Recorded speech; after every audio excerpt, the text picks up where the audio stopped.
வராகித்தாயின் சக்தி வாய்ந்த சத்திய வாக்கை தருவதற்காக உன் வாசல் வந்திருக்கிறேன். என் அன்பு குழந்தையே, உனக்கு உதவி செய்வதற்காக நான் ஒருவரை அனுப்பியிருக்கிறேன். அவர் மீது சந்தேகம் படாதே என் குழந்தையே. அவர்களை அடையாளம் காண உன் அன்னை வராகித்தாயான நான் வழி செய்கின்றேன். உன் நிலைமையை பற்றி நீ கவலைப்படாதே. இந்த வாழ்க்கையை நீ வாழ பலவற்றை எதிர்கொண்டுதான் ஆக வேண்டும். அதை நினைத்து அச்சமோ தயக்கமோ கொண்டு இருக்க வேண்டிய அவசியமில்லை.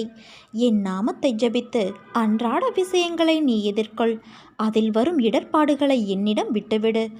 ஒவ்வொரு நாளையும் உற்சாகமாக தொடங்க முயற்சி செய். உன் மனதில் நான் இருக்கும் வரை எதுவும் தவறாக போகாது.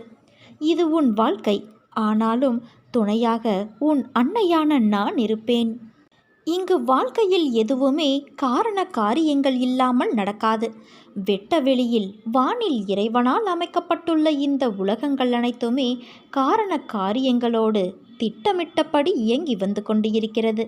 இந்த உலகத்தில் உள்ள ஒவ்வொருவரும் தனித்தனியாக இதுவரை எடுத்த ஒவ்வொரு பிறவியிலும் வாழ்க்கையில் தினம் செய்த இப்போது செய்து வரும் ஒவ்வொரு வினைக்கும் சமமான எதிர்வினை ஒன்று இந்த பிரபஞ்சத்தில் பதிவாகி அதுவே உரிய காலங்களில் அவர்களுக்கு திரும்ப நடக்கிறது.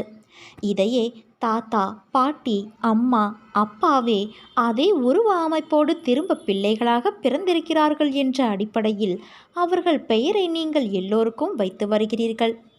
மேலோட்டமாக பார்த்தால் இன்னார் செய்த செயல்களால் தான் இன்னாரெல்லாம் அனுபவிக்கிறார்கள் என்று தோன்றும். ஆனால் ஒரு நெருப்பு உன்னை சுட்டுவிட்டால் நீ நெருப்பின் மீது பழி சுமத்துவது இல்லை. உன்னுடைய கவனக்குறைவோ அல்லது பிறர் வேலை உன்னுடைய கெட்ட நேரம் என்று நினைக்கிறாய். நன்கு யோசித்து பார்த்தால் நன்றும் தீதும் பிறர் செய்து வாராய் என்பதும் நமக்கு நன்மை துன்பம் செய்பவர்கள் வெறும் கருவிகள்தான் என்பதும் நாம் முந்தைய பிறவியில் செய்ததே நமக்கு திரும்ப அந்த கருவிகளின் வடிவில் வருகிறது என்றும் உனக்கு புலப்படும்.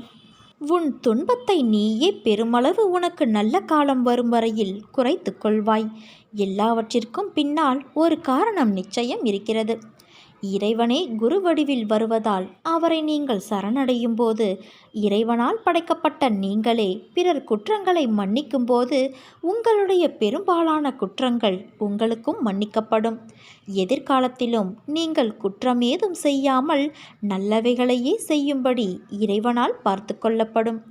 என்னை நீங்கள் இறை வடிவத்தில் உள்ள குருவாக கருதி என்னை இறுக பற்றினால் மேலே சொன்ன வாழ்க்கையின் பொருளை உங்களுக்கு உணர்த்தி உங்களை பொறுமையாக இருக்க வைத்து நாம ஜபம் ஜெபிக்க வைத்து எதையும் நீங்கள் அனுபவிப்பது முழுவதும் தெரியாமல் என் அருளால் உங்கள் இரும்பு போன்ற கர்மாவை பஞ்சு போல் ஆக்கி தலைக்கு வந்தது தலைப்பாகையோடு போய்விட்டது என்றபடி மட்டும் உங்களை அனுபவிக்க வைத்து அதிலிருந்து ஒவ்வொருவராக உங்களை விரைவில் வெளியில் வர வைத்து உங்கள் விருப்பங்களையும் என் விருப்பங்களையும் நிறைவேற்ற செய்வேன்.